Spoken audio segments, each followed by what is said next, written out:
सबसे पहले तो हम आपको बता दें कि कमज़ोर दिल वाले इस वीडियो को बिल्कुल ना देखें, क्योंकि इसमें कुछ ऐसी बातें बताई गई हैं जो आपके कमज़ोर दिल पर गलत असर डाल सकती हैं।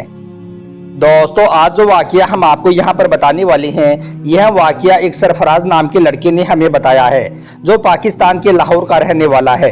सरफराज ने हमें बताया कि मैं और मेरा एक दोस्त जिसका नाम वसीम है, हम दोनों को घूमने फिरने का और नई नई जगहों को देखने का बहुत ही ज़्यादा शौक था।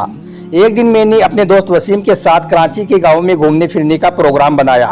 हम दोनों दोस्तों को ऐसी ऐसी जगहों को देखने का शौक था जो ऐतिहासिक हुआ करती थी, यानी कि जो अपने अंदर तारीख रखती थी। सरफराज ने बताया कि हम दोनों दोस्त एक कामयाब कारोबारी थे, इसलिए हमारे पास में पैसों की कोई कमी नहीं थी। इसलिए फिर हम दोनों अपनी गाड़ी में बैठे और बाई रोड सफ़र करते हुए कराची शहर में पहुंच गई। कराची की आम मशहूर जगहों को तो हम पहले ही देख चुके थे, इसलिए इस बार हम कराची के आसपास की ऐतिहासिक जगहों को देखना चाह रहे थे। फिर हम कराची शहर की आसपास की छोटी छोटी जगहों को देखते हुए ठट्टा के करीब एक ऐतिहासिक गांव में पहुंचे। इस गांव की बसावट काफ़ी पुरानी थी। एक अजीब सा एहसास इस गांव की फिजाओं में था। इस गांव में जितने भी घर और मकान थे, वो सारे के सारे पुराने और कदीम ज़माने की थी। कुछ इमारतें टूटी फूटी होने के बावजूद भी अपने अंदर सदियों की तारीख सुनाती हुई दिखाई दे रही थी। हमको इस गांव का माहौल काफ़ी दिलचस्प लगा था, इसलिए हम दोनों ने इसी गांव में रुकने का इरादा कर लिया था। हम उस गांव की सैर कर ही रहे थे कि इतने में उसी गांव का रहने वाला एक लड़का हमारे पास आया, जिसका नाम अरबाज था, जिसने हम दोनों का खुले दिल से स्वागत किया और फिर हम दोनों को वहीं अपनी हवेली में ले गया और हमको अपना मेहमान बना लिया। उस घर के लोगों ने हम दोनों की काफ़ी मेहमान नवाजी की। फिर जैसे ही दोपहर का वक्त हुआ तो हमने अरबाज के साथ में गांव में घूमना फिरना शुरू कर दिया। अरबाज बड़े ही खुश अखलाकी के साथ हमें तारीख बताते हुए पूरे गांव में हमें घुमाता फिराता रहा। चलते चलते अरबाज एक जगह पर जाकर रुक गया और हमसे कहने लगा कि अब हम यहाँ से वापसी करेंगे, यानी कि हम इससे आगे नहीं जाएंगे। उसके चेहरे पर खौफ के आसार हमें साफ दिखाई दे रही थी। हम दोनों ने अरबाज के चेहरे पर जैसे ही खौफ देखा तो हम उससे पूछने लगे कि अरबाज भाई, हम इससे आगे क्यों नहीं जा सकते हैं? इसके आगे तो हमें बहुत ही दिलचस्प जगह दिखाई दे रही है। हमें दरख्तों के झुंड में ऊंची ऊंची दीवारें दिखाई दे रही थी और उनके बीच से एक छोटा सा नाला भी बह रहा था। ऐसा लग रहा था जैसे कि वो नाला जानबूझकर किसी ने बनाया हो, ताकि इस तरफ के लोग दूसरी तरफ ना जा सके। फिर अरबाज अपने चेहरे का खौफ हमसे छुपाते हुए फौरन बात को घुमा दिया और हम दोनों से कहने लगा कि वैसी कोई बात नहीं है, उस तरफ एक दूसरा गांव है जिनसे हमारा झगड़ा चल रहा है, इस वजह से हम उस गांव की तरफ नहीं जा सकते हैं। हमें यहीं से वापस घूमना होगा और अंधेरा होने से पहले पहले हमें हवेली में पहुंचना होगा। इसलिए फिर हम लोग फौरन वहां से चल पड़े। लेकिन हम अरबाज का लहजा भांप गए थे। हम समझ गए थे कि कोई बात तो जरूर है जो अरबाज हमसे छुपा रहा है, हमको वो बताना नहीं चाह रहा है। फिर हम लोग चलते चलते शाम होने से पहले हवेली में पहुंच गए, जहां पर हमारी काफ़ी खातिरदारी की गई। फिर जैसे ही अंधेरा हुआ तो हम दोनों ने महसूस किया कि जैसे पूरा गांव किसी अजीब से खौफ में मुब्तला हो गया हो। पूरे गांव में एकदम सन्नाटा छा गया था और अंधेरा होते ही सब लोग अपने अपने घरों में घुस गए थे और अपने अपने घरों के दरवाजों को अच्छी तरह से बंद कर लिया था। जो बाहर लोग घूम रहे थे वो भी अंधेरा होते ही फौरन अपने अपने घरों में भाग गए थे।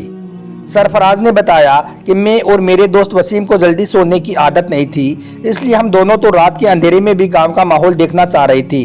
जब हमने इस ख्वाहिश के बारे में अरबाज से कहा तो उसने फौरन मना कर दिया और कहने लगा कि इस गांव में रात के अंधेरे में घर से बाहर निकलना किसी खतरे से खाली नहीं है, इसलिए इस गांव में अंधेरा होने के बाद में कोई भी अपने घर से बाहर नहीं निकलता है। यह सुनकर हमने पूछा कि खतरा कैसा? तो इस पर अरबाज खामोश हो गया। हमने फिर जब दोबारा इस बारे में पूछा कि बाहर निकलने में खतरा कैसा है, और हम उस जगह से वापस को घूम गए थे। हम कुछ समझ नहीं पा रहे हैं, इसलिए हम चाहते हैं कि तुम इस बारे में हमें सब कुछ साफ साफ बताओ कि आखिर बात क्या है, ताकि हमारे इल्म में भी थोड़ा इजाफा हो जाए।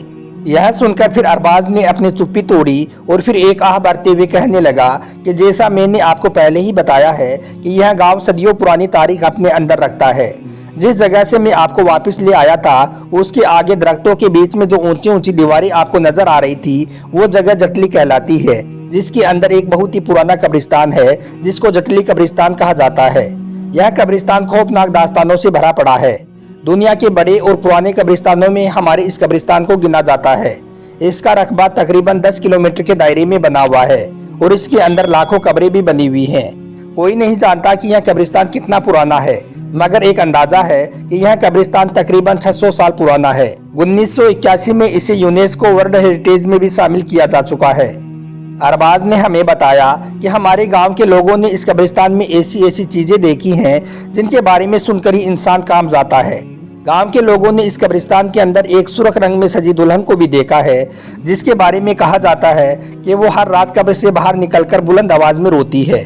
आधी रात में उसके रोने की आवाज और भी ज्यादा बुलंद हो जाती है। इसके अलावा कुछ लोगों ने यह भी बताया है कि उन्होंने कब्र के अंदर से एक बच्चे को बाहर निकलते हुए भी देखा है। वो बच्चा रोता हुआ कब्र से बाहर निकलता है और फिर देखते ही देखते वो बूढ़ा आदमी बन जाता है और फिर फौरन नजरों से गायब हो जाता है। और यही नहीं, चांद की 14वीं रात में इस कब्रिस्तान में कुछ ऐसा भी होता है जिसके बारे में सुनकर हर किसी के रोंगटे खड़े हो जाते हैं। इस रात कब्रिस्तान के सारे मुर्दे अपनी अपनी कब्रों से बाहर निकलकर खड़े हो जाते हैं और ऊंची ऊंची आवाज में अल्लाहू अकबर बोलना शुरू कर देते हैं। ये मंजर देखने वाला या तो अपना जहनी संतुलन खो बैठता है या फिर वो अपनी जान से ही हाथ धो बैठता है। इसलिए हमारे गांव के लोगों ने इस कब्रिस्तान के चारों तरफ ऊंची ऊंची दीवारें बनवा दी हैं और गांव वालों का उस तरफ जाना भी मना कर दिया है। इसी वजह से रात के वक्त हम अपने अपने घरों में ही रहते हैं, यानी कि हम अपने घरों से बाहर नहीं निकलते हैं। अरबाज बड़े ही खौफ के साथ में हमको ये सारी बातें बता रहा था। जब अरबाज बताते हुए खामोश हो गया तो वसीम की दबी दबी हंसी बाहर निकल गई और फिर वो जोर जोर से हंसने लगा। यह देखकर अरबाज कहने लगा, भाई साहब क्या आपको यह सारी बातें मजाक लग रही हैं? तो यह सुनकर वसीम बोल उठा कि और नहीं तो क्या अरबाज भाई, इस दौर में भी आप ऐसी जिंदगी जी रहे हो। आपकी बातों को सुनकर मैं तो हैरान रह गया कि आप लोग आज भी इन फालतू बातों पर विश्वास करके बैठे हो।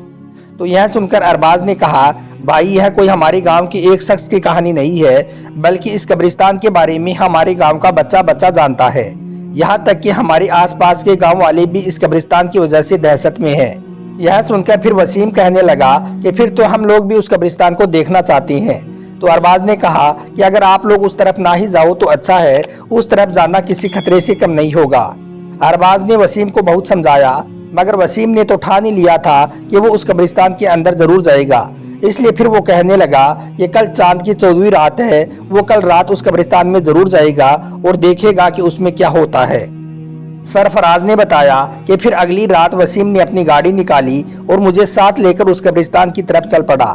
मैंने उससे कहा भी था कि छोड़ो यार, अगर ये सिर्फ एक कहानी भी है तो हमें इससे क्या, हम क्यों जा रहे हैं? तो यह सुनकर वसीम कहने लगा, मैं इन गांव वालों के दिल से डर को खत्म करना चाहता हूँ। हम इनको एक रात यहाँ पर गुजार कर दिखाएंगे कि देखो तुम्हारी ये सारी बातें झूठी और मनगढ़ंत हैं, इसमें ऐसा कुछ भी नहीं है। खैर उसके बाद में हम दोनों ने वो नाला पार किया और उस कब्रिस्तान के गेट के पास पहुँच गई। कब्रिस्तान के गेट को जंजीरों के साथ में एक बहुत बड़े ताले के साथ में बंद किया गया था। उस वक्त रात के 8 बजे का वक्त था। हम दोनों उस गेट के पास ही रुक गई और एक जगह पर आग जलाकर बैठ गई और हंसी मजाक के जरिए से वहां फैले खौफनाक सन्नाटे को नजरअंदाज करने की कोशिश करने लगी।